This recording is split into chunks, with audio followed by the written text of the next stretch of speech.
large majority of people that trigonometry never really goes past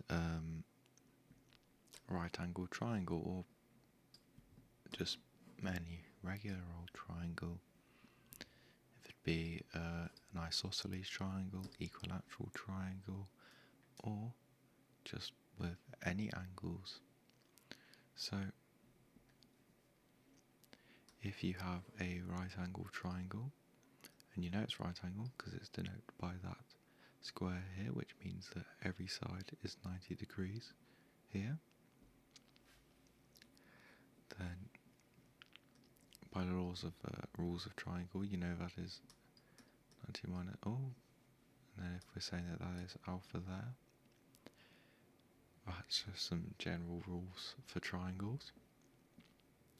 And you can remember some more rules for trigonometry if we say that this is the hypotenuse here. So this means this is the longest side of the triangle.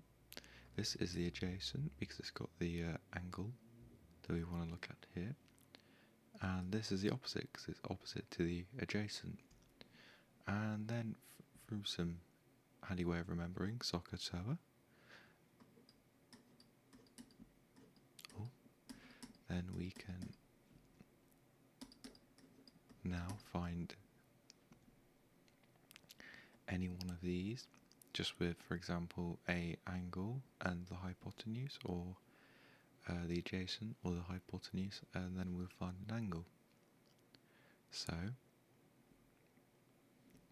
let's say this right angle triangle here, we have a hypotenuse of 5, and we want to find the adjacent, and let's say the opposite is 3. So we look at hypotenuse and opposite. So if we do the sine of the opposite, the hypotenuse, we get the sine of 0.6, which for the time being I'm going to plug into my calculator.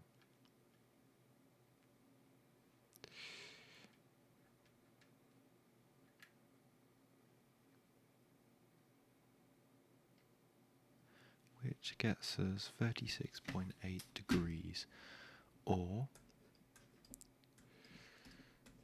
and there. That's some pretty easy basics. Again, you can have a regular triangle here. We have the cosine rule, which is now A equals A, B, alpha, C equals A squared plus B squared minus I believe it's 2AB cosine. I am recalling this from memory. Cosine alpha.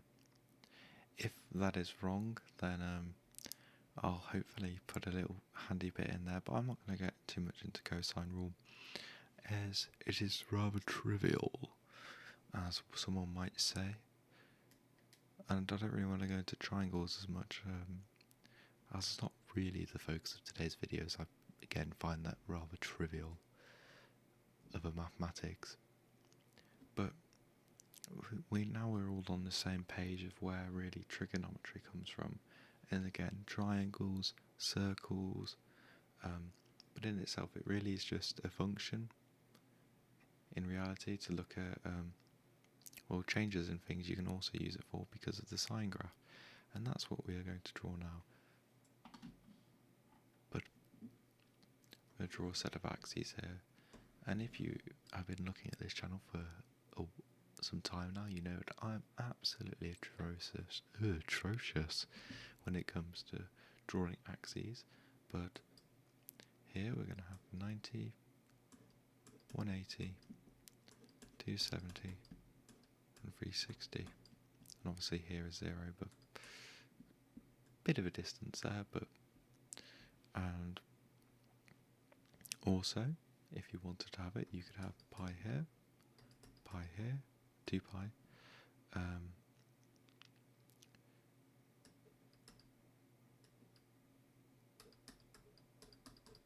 That's radians, that's a different way of showing degrees if you were inclined.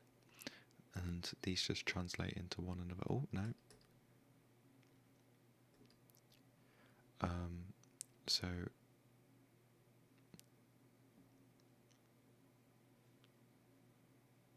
2 pi is 360, and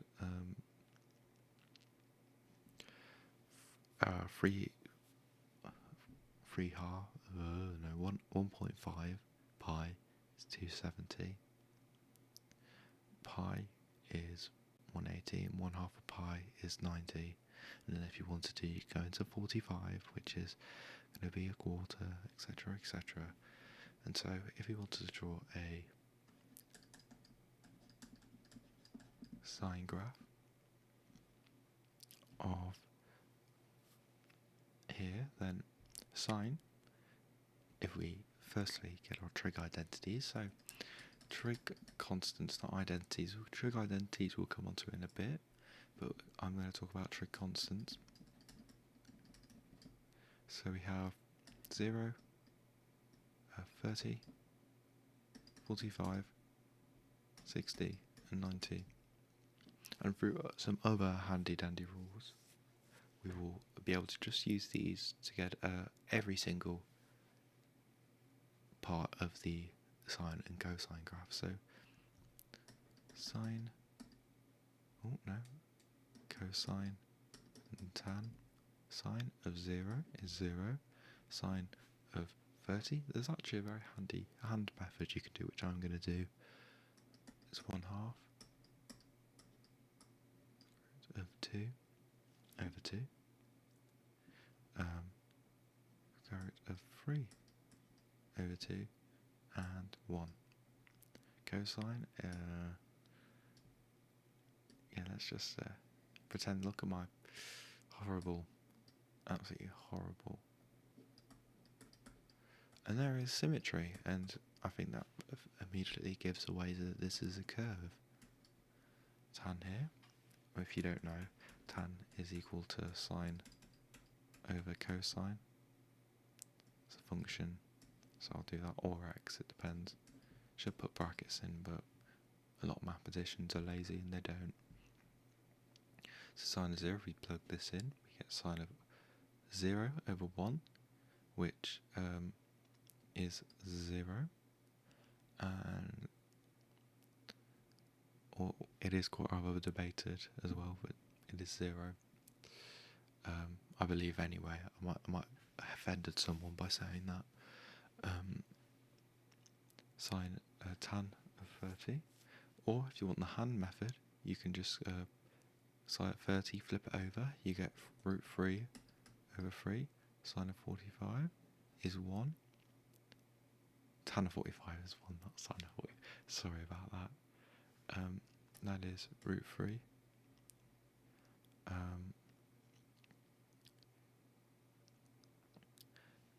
And then 90 is undefined. You're doing something over 0, which is a big no-no. You cannot have a 0 in the denominator. So here, in our graph, we have 1, 0. Should extend this to have a negative 1 as well. That's 270. So sine graph, this is going to look absolutely terrible. Oh my god, it's already going off. Oh no. I am trying to draw this on a... It doesn't even go to negative 1. I don't even know what I'm doing. All 1. It's terrible. It's a terrible graph. Oh yeah. Playing some real game. Oh.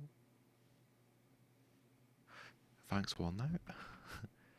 There we go. And then cosine, it starts here.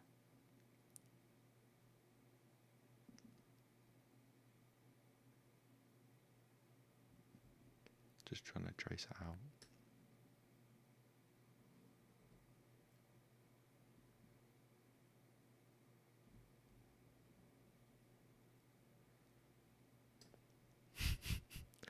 That is absolutely terrible. I think I may have also only cocked it up a little bit. Only a little bit. Only a little bit. Don't worry. I've only cocked it up a little bit, alright? So some very notable points here is that is 45. And that one there is 45, that's 225 there. Oh.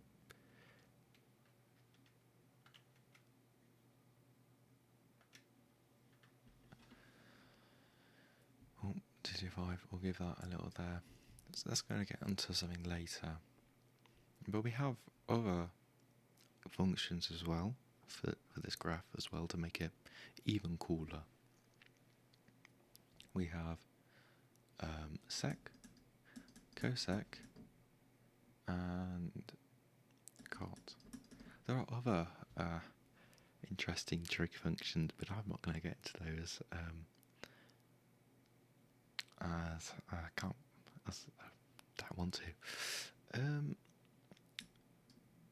Well, not really trig functions yet. Type versions of these are really very fun to integrate or differentiate. Sec is 1 over cosine. I'm going to use x this time just to spice things up. Cosec is 1 over sine x. Cot is 1 over tan x, which is also equivalent to cosine x over sine x. And you can draw, for example, sec here by drawing some... Oh no, that's horrible. Asymptotes, as we call them, because they don't... I think they're not quite touching in Latin. It's absolutely terrible here. Never draw anything like this. So it's supposed to look like this. It's supposed to touch... Oh my gosh. Oh no, it's gone all wrong. So it's always going wrong. There. So it's a asymptote. We can draw another asymptote down here for our sec graph.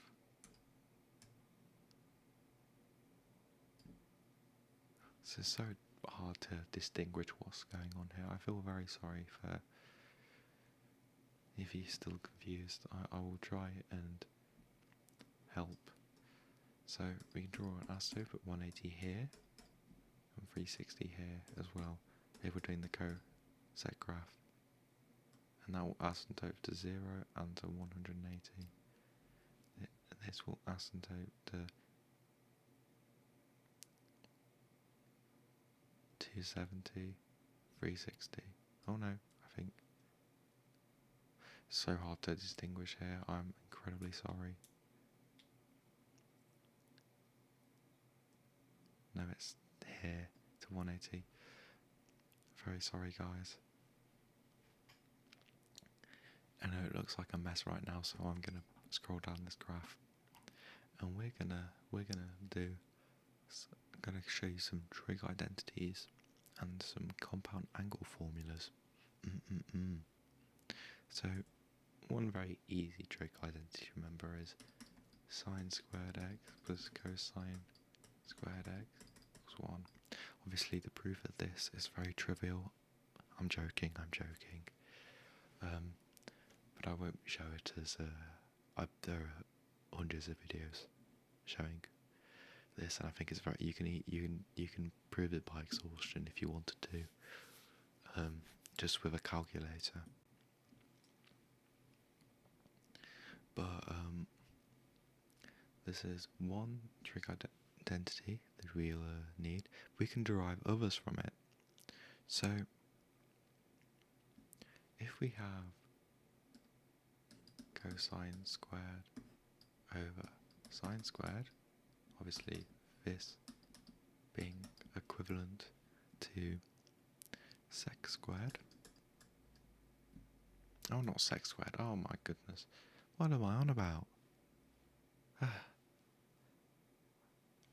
equivalent to cot squared. Oh, silly me. It is rather late though, so do pardon. Sometimes I'll make silly mistakes like that. But it is only a mistake because you didn't realise it was a mistake. So let's try and derive something like sec squared, which equals. Let's try and see if we can make some other trig functions from here. So I'm going to prove that sec squared is equivalent to 1 plus tan squared x. This is another trig identity. The very interesting thing is with trig identities and compound angle formulas, you can then go ahead and, if you wanted to, prove double angle formulas, which I'll get onto in a bit. But so why I like it so much is that you can prove every other piece of equations. You can make new equations just with a very small amount of equations. It's very, very interesting. So here I'm going to use 1 plus tan squared x to prove that that is equivalent to sec squared x. And so I like to immediately put this into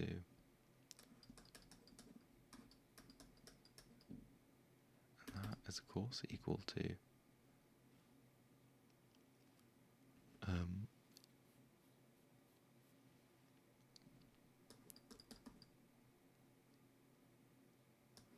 sine over sine.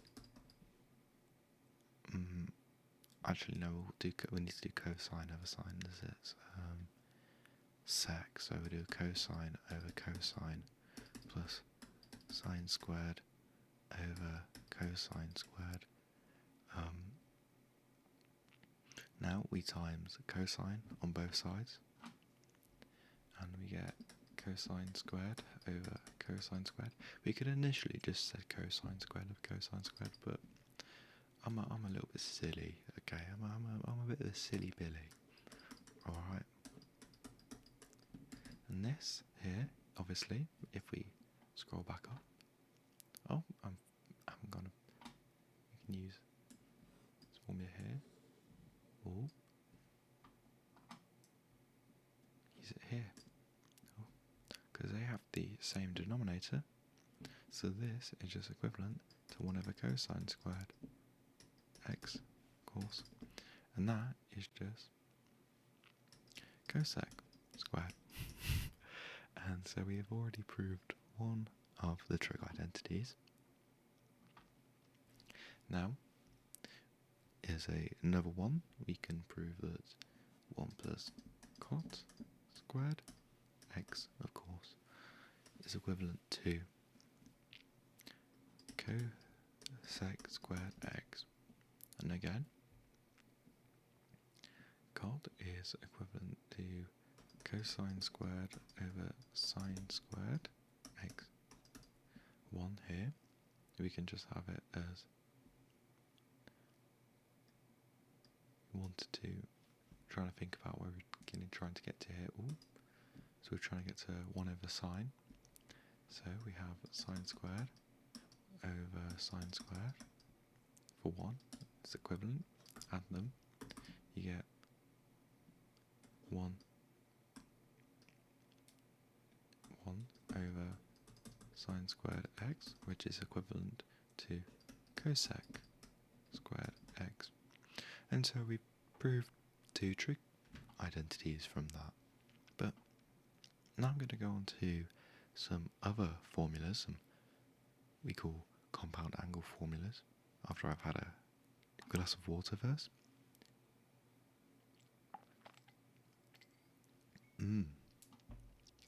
As my dad would say, some lovely England lemonade. Don't know why, he was just to trick me. I thought I was getting lemonade, but no, I was getting water. One of the plainest, as it does not tinkle our senses, yet we desire it so much. and it's also full of microplastics and poo if you live in the UK. Thanks for that, Rishi. Anyway, sine a plus or minus b is equivalent to sine a cosine b plus or minus cosine a sine b. And this is our compound angle formula here for sine. Now, from this, if we wanted to, we can prove that sine of 2x is equivalent to sine is equal to sine a, oh no, not sine a, sine x cosine x plus cosine x sine x. And from here, we can say that is equal to 2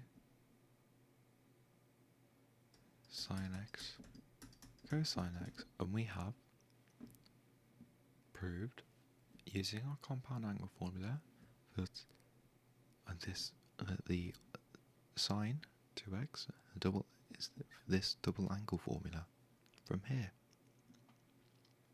I'm sorry if I'm being very algebraic. I feel like some people may not like this as I'm not using real numbers, but I'm going to get onto it, and it gets very interesting when you try and work out things that, well, would be quite hard without double angle formulas, with your trig identities, and a Oxbridge MAT question which I've never tried, so I'm probably going to show myself up here with this question. But anyway, it's very interesting with cosine, because cosine a minus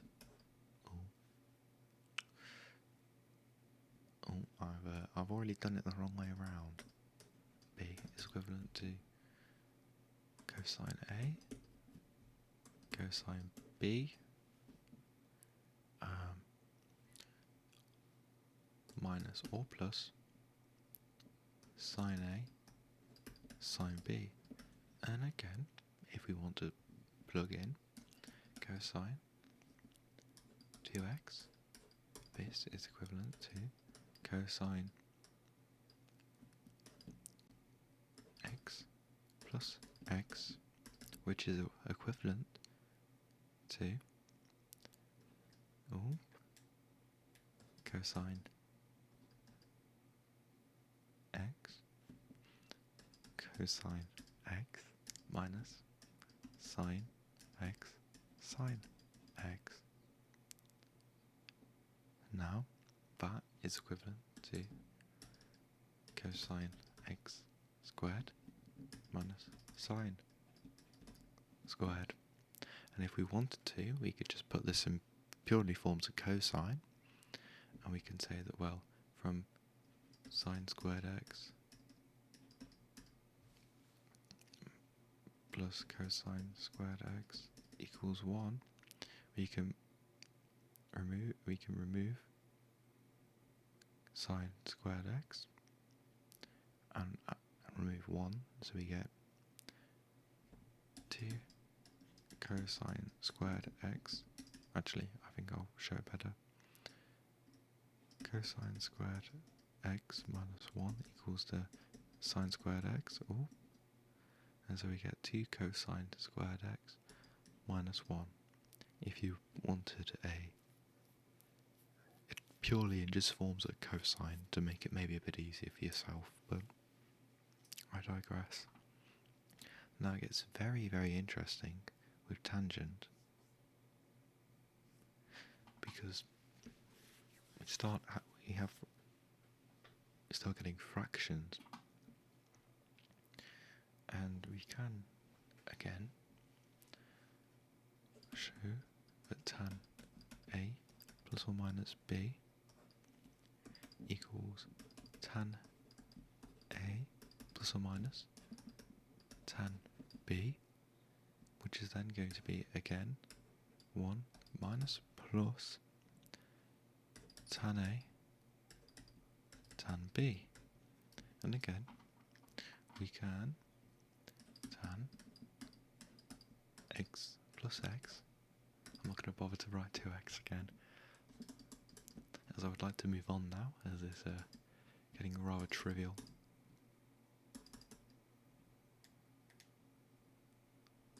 Just going to write 2 tan x over 1 minus tan squared x. And essentially, you've just got another double angle formula. So now we can try and work out the exact values of some things which may not be incredibly easy to work out. So think of things like sine of 15, cosine of 75,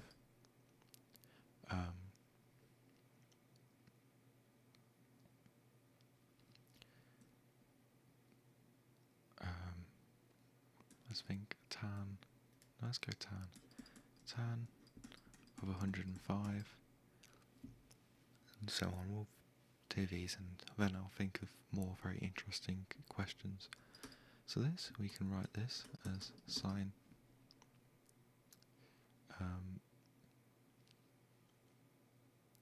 45 minus 30, and that is, of course, if we go back to our previous equation, sine 45 and cosine of 30, and that's going to be then minus cosine of 45. Oh, I'm running out of space here. Minus cosine of 45 sine of 30. And look, we didn't even need a calculator. Oh no, I probably should move these down. Move these further down, shouldn't I? Didn't think about this, did I?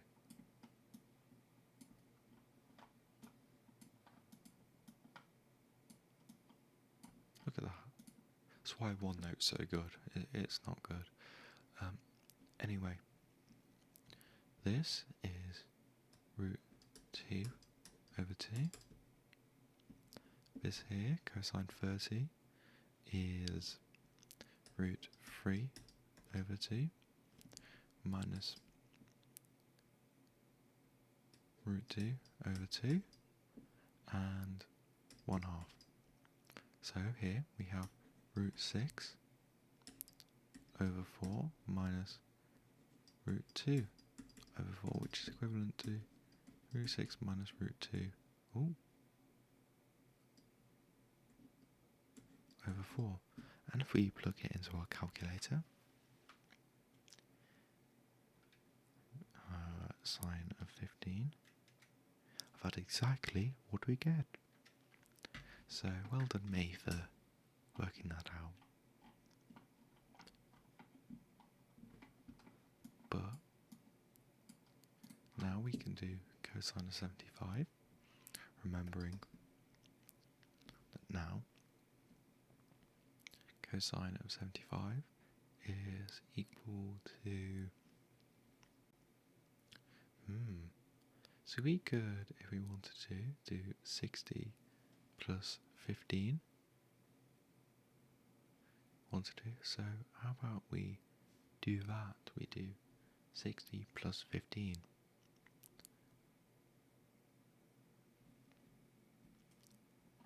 Or could try something else. So we know. Wait, no. Sorry about that. Again, it is quite late for me, so cosine of 45 plus 30. And that is equivalent to cosine of 45, cosine of 30, put brackets in there, minus sine of 30, cosine not cosine, sorry, sine of 40, oh, that sine's gone awfully wrong. That's root 2 over 2, that's root 3. That is 1/2. And that is root 2 over 2.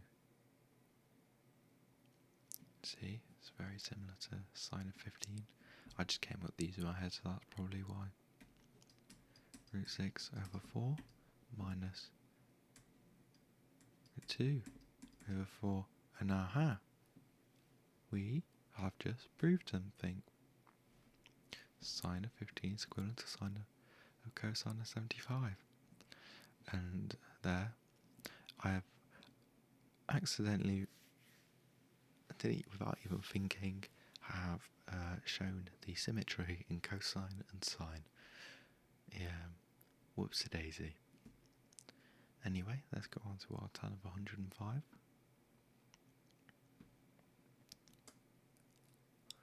So tan of 45, we can think of this as tan of 45 plus 60.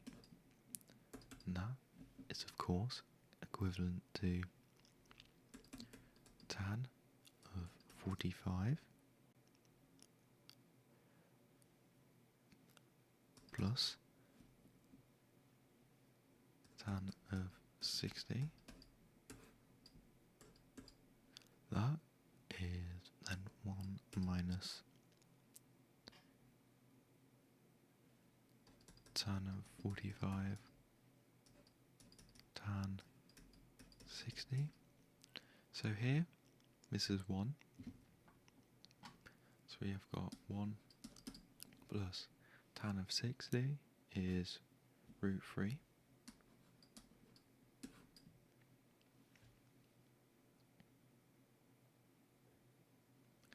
And then we got 1 minus 1 times root 3. And then we can try and rationalise this, because we are cool and that is what you do, you rationalise it. So if we times both sides, rationalise the denominator, so we don't, because we don't want a third in on our denominator, something that's completely irrational, but that's not what you want to do. So if we times this by 3 over, because this is essentially just 1, we get 1, negative root 3, positive root 3, negative 3 over 1 root 3, 2 root 3, 1 plus 4 plus 2 root 3. That is equivalent to negative 2 over 4 plus 2 root 3, and that is equivalent to then negative 2 minus root 3. And if we plug that in, let's see if we got that right. Let's say, and we have got that right. I have done that. There we go.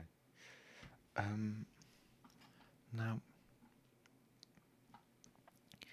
I'll come back to this later with our amazing Oxford MAT question. But for the moment, I'm going to digress a little from our compound angle formulas, our double angle formula, and our trig identities to do something else.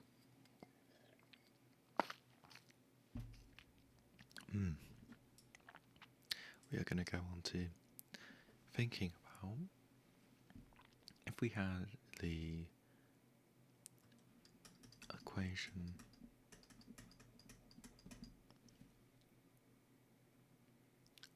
how do we put this in forms of, how do we put this in a single equation, expression of sine or cosine? Well, if because we got sine at the front, we're going to assume that we're going to put it in the format of only sine. And this, of course, if you think about it, this will probably be some scale factor and some maybe some shift maybe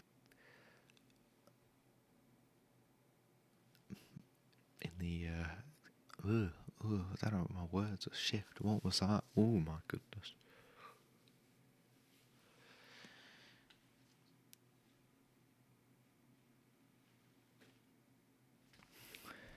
Might shift somewhere parallel to the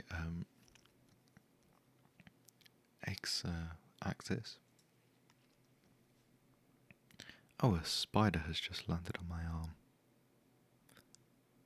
I have no idea where that's come from. Yes, there is a spider climbing up my arm. It's only a small one. I wonder if it's venomous. It's going to kill me.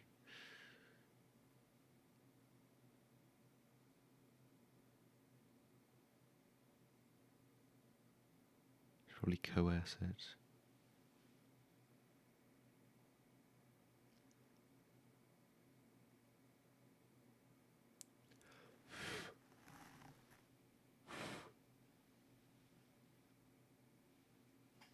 I think it's off me.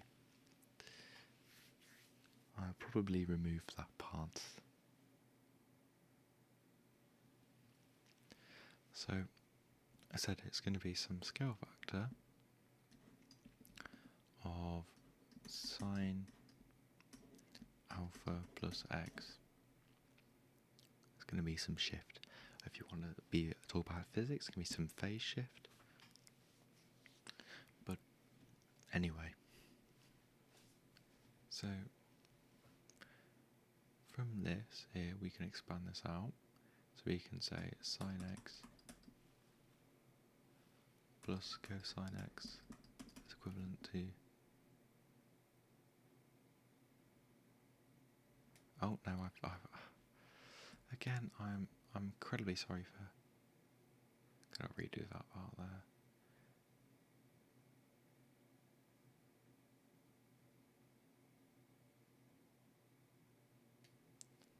So if we want to put, for example, the graph sine x plus cosine x in just a single function, if we were to look at this graph, so I'm gonna put the graph up on screen right now. As you can see, it's obviously some shift. So in physics we may call this a phase shift by some degree. So and some scale factor. So if we want to put this in form of sine alpha plus x, we have to times this by some. Oh no, again.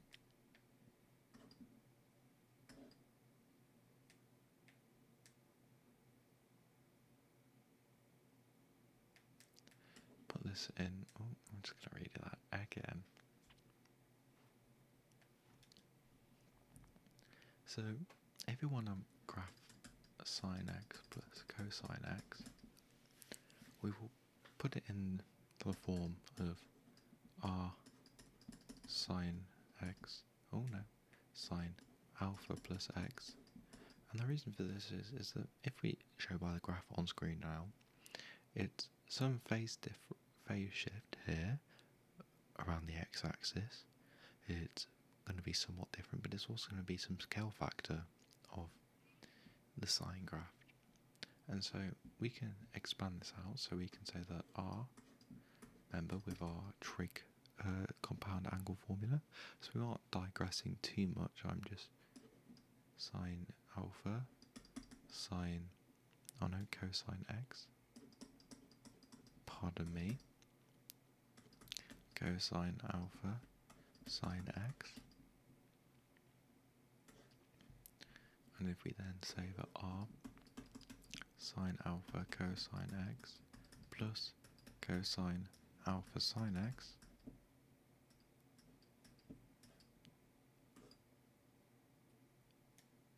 we could say r here, we can expand this out, we could say then sine x plus cosine equals this. And as you see here, our sine of alpha here must be equivalent to 1 and 1 here. So r sine. My R's have just got zestier and zestier, haven't they?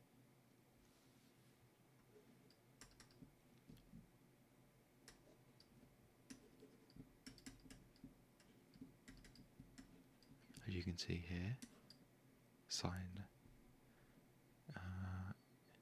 here, here, and here. So we can rearrange this.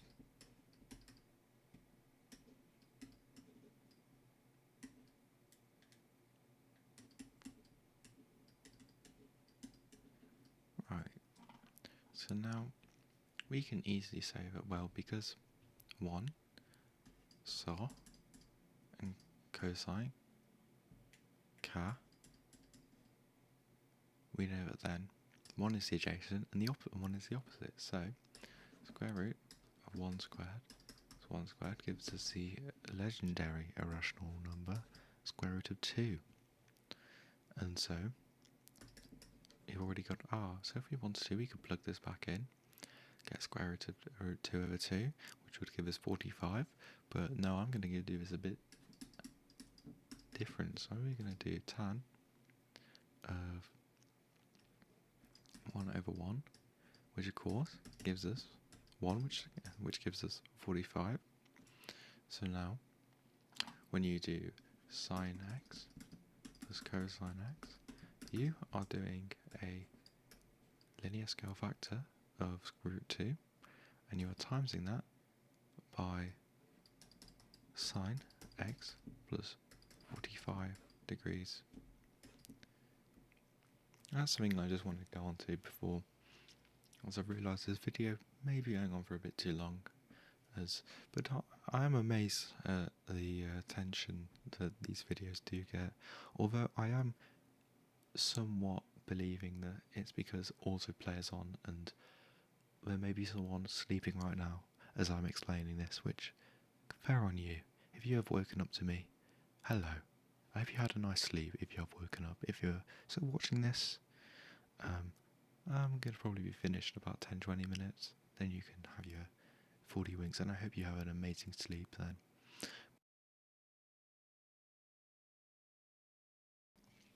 Well, this is me a few hours later. Unfortunately, I did try and do it on one note, but essentially I was running out not only of space, but it was like hurting my wrist, and so I just redid it on a note, and also I wasn't talking a lot. But unfortunately my webcam's also struggling to focus. It's focusing in and out, but I did it on a notepad, so I'll just walk you through. So to solve sine of 72, you have to figure out that 72 times 5 equals 360. So we know that sine of 360 is 0, and so sine of 5a is going to equal that, but that is also going to equal 0, which I didn't say here. But sine of 2a cosine 3a, so this is essentially using our compound angle formula. We're breaking it down, and so you then find out what sine 3a is, which is sine 3a equals 3 sine a minus 4 sine cubed a, which if we flip over, we find out that is exactly the opposite of what cosine 3a is. 4 cosine, and then this is just all working out. It's horrendous. It is absolutely horrendous. And so right at the end, you work out 5 minus 20 sine squared plus 16 sine a to the power of 4 is the equation. I just hit the space bar with the notepad and it just stopped recording. So anyway, here I had to rip it out. So you find that is essentially the actual equation is 5 sine a minus 20 sine cubed plus 16 sine a to the power of 5, but if you have to divide through by sine a as sine a, so then you find that is a hidden quadratic, so you have to let y equal to sine squared a, 16y squared minus 20y plus 5 equals 0, plus 20 plus or minus the square root of 20 squared. Yes, it's just quadratic formula. And so then I justified that one of these had to be incorrect, because obviously you're only going to have one value of sine 72. So I said that sine, well, obviously, actually, no, that is wrong. Of course, you're going to have two values of sine. No, it's been a long day. This has took me a while. These are different. Yeah. There's only been one value. Sorry, one value, and so I said that essentially, this one here, because I tried to find like an estimate of what this would be, and this one here, but I went with this one first, and yeah, this is around 3/4. I said, so that isn't going to be anywhere near sine of 72. So because I was thinking sine of 72 is going to be around 0.8, 0.7 ish. Not, well, actually no, this was quite close, but I still rejected it. I probably was a lucky guess almost, but as I didn't look at what sine of 72 was until I finished this, was sine A, root 5 plus 5 over A, which is actually equal to sine of 72. So there we go. An hour of my life, which hopefully should get me a in the MAT. Probably won't, but I honestly hope that you have enjoyed looking at this mess and the mess that I've made, and I hope you have an amazing. I hope you don't have an epileptic seizure, but I hope you have an amazing rest of your day, rest of the night, day, etc. I think this video will be out on the 28th, around 8 o'clock, but because I'm not definitely not editing this tonight, and I hope you have a rest of amazing whenever, and I hope you enjoyed the trig, because I certainly enjoyed it. So good night and goodbye.